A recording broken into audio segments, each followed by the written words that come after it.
everyone, and welcome to This Explainer. I am so excited you're here today because we're about to dive into a concept that completely, and I mean completely, flips our traditional understanding of success right on its head. You know, we usually think that massive success requires massive action, right? But what if I told you the real secret to remarkable results isn't about those giant leaps? It's actually about the incredibly small, almost invisible choices we make every single day. Today, we're unpacking the science of tiny changes, what we call atomic habits, and I'm going to show you exactly how these teeny tiny adjustments can create absolutely monumental transformations in your life. All right, let's just jump straight into section 1, the power of tiny changes. And to really wrap our heads around this, we've got to look at this totally wild, real-world story. And that story kicks off with a number 110. So for 110 years, professional cycling in Great Britain was just, well, stuck in absolute crushing mediocrity. Get this, from 1908 all the way to 2003, British riders won exactly one gold medal at the Olympics. Just one. And they had never, literally not once in over a century, won the Tour de France.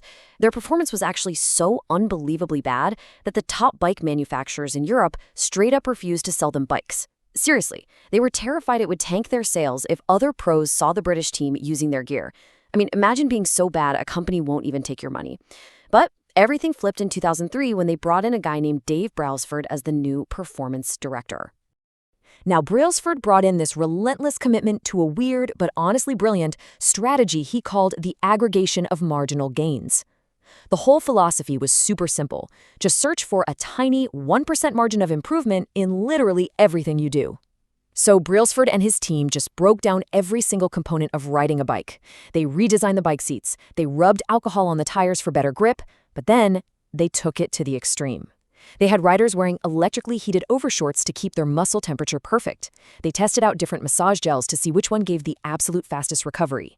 Guys, they even hired a surgeon to teach the riders the absolute best way to wash their hands to avoid catching a cold. I know, hiring a surgeon to teach adults how to wash their hands sounds totally obsessive, right? But that was exactly the point. They even went as far as painting the inside of the team truck white just so they could spot tiny specks of dust that might mess up their finely tuned bikes. And the result? Well, it was nothing short of historic. See, Brailsford's strategy wasn't about finding one magical, massive breakthrough. It was all about compounding. As you can see by the dramatic compounding curve we're looking at, just 5 years after he took over, the British cycling team won 60% of the gold medals available at the 2008 Olympics. Then they went on to win 5 Tour de France victories in just 6 years. So what's the big takeaway for us? It's that habits are the compound interest of self-improvement. Just like how money multiplies through compound interest, the effects of your habits multiply as you repeat them. A tiny, tiny shift in your daily routine can steer your life to a totally different destination. It's kind of like an airplane taking off from LA. If the pilot shifts their heading by just a few degrees, they end up in Washington, D.C. instead of New York. Let's actually look at the math behind this for a second. If you can get just 1% better each day for 1 year, you don't just become slightly better. No, you end up nearly 38 times better by the end of the year.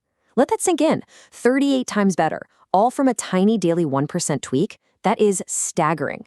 But flip it around. If you get 1% worse each day, you decline pretty much all the way down to 0. Basically, your outcomes are just a lagging measure of your habits. Your net worth, that's a lagging measure of your financial habits. Your weight, a lagging measure of your eating habits. At the end of the day, you get exactly what you repeat.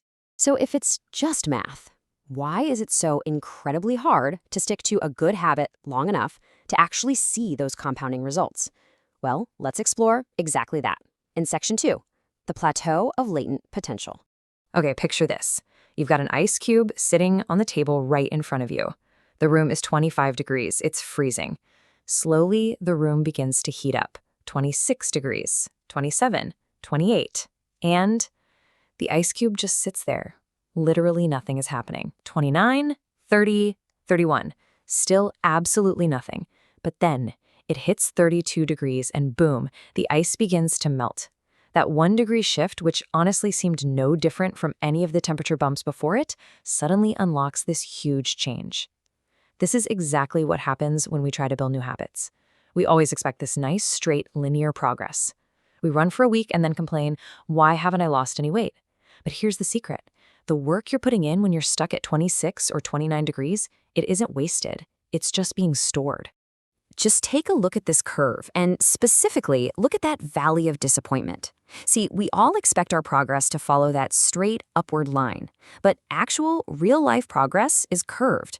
When you're first building a habit, you are inevitably going to fall right into this valley. You'll feel discouraged, the results are delayed, but you've got to remember, mastery requires patience. When you finally break through what's called the plateau of latent potential, everyone's going to look at you and call you an overnight success. But you'll know it was all that invisible work you did down in the valley when it felt like absolutely nothing was working that made the jump possible. All right, so how do we actually survive hanging out in that valley of disappointment without giving up? Well, it takes a pretty massive mindset shift, which brings us to Section 3. Systems are greater than goals. Now, prevailing wisdom always tells us that the best way to get what we want is to set these super specific, actionable goals. But actually, scratch that. If you really want better results, you kind of need to forget about setting goals altogether and focus entirely on your systems instead. Here's the difference. Goals are all about the results you want to achieve. Systems, those are about the processes that actually lead to the results. Think about it. If you're a coach, your goal is obviously to win the championship, right? But your system is how you recruit players, how you run practice, how you review film. Goals are great for setting a direction, sure, but systems are what actually make the progress happen. When you only focus on goals, you're constantly putting off your happiness. You tell yourself, okay, once I hit this goal, then I'll be happy. But when you fall in love with the system, man, it's so freeing. You get to feel successful and satisfied anytime your system is running. And here is a totally mind-blowing realization for you. Winners and losers, they have the exact same goals. Yeah, goal setting suffers from this massive case of survivorship bias. We look at the winners and just assume, oh, their ambitious goals must be why they succeeded. But we completely ignore all the people who had the exact same goal and failed. Every single Olympian wants the gold medal. Every candidate applying for a job wants to get hired. If successful and unsuccessful people share the exact same goals, then the goal itself literally cannot be the thing that separates the winners from the losers, right? It was the system of continuous tiny improvements that pushed the British cyclist to the top, not just the goal of winning. Okay, so if we need to focus on systems instead of goals, how do we actually make those systems stick around for the long haul? Let's dive into Section 4, 3 layers of behavior change. I want you to think of behavior change kind of like the layers of an onion. The outermost layer is your outcomes. This is where you're changing your results, like losing weight or writing a book. The middle layer is your processes. This is about changing your habits and your systems, like starting a new gym routine. But the innermost layer, the deep core of it all, is your identity. This is about changing your beliefs, your worldview, and how you see yourself. The problem is, most people try to change their habits by starting from the outside in. They focus on what they want to achieve, which creates outcome-based habits. But true, lasting change, that happens from the inside out. You have to focus on who you wish to become. To make this a bit more concrete, imagine two people who are trying to resist a cigarette. So someone offers them a smoke. The first person sort of hesitates and says, "Oh, no thanks, I'm trying to quit." Now, that sounds totally reasonable, right? But think about it. This person still secretly believes they're a smoker who's just trying to act like a non-smoker. They haven't actually changed their core belief. Now, the second person gets offered the same cigarette, and they just decline with absolute certainty. They say, "No thanks, I'm not a smoker." It is such a tiny linguistic shift, but wow, it signals a massive shift in identity. Smoking was part of their past life, not who they are right now. Because true behavior change is identity change, period. Behind every single system of actions is a deep-rooted system of beliefs.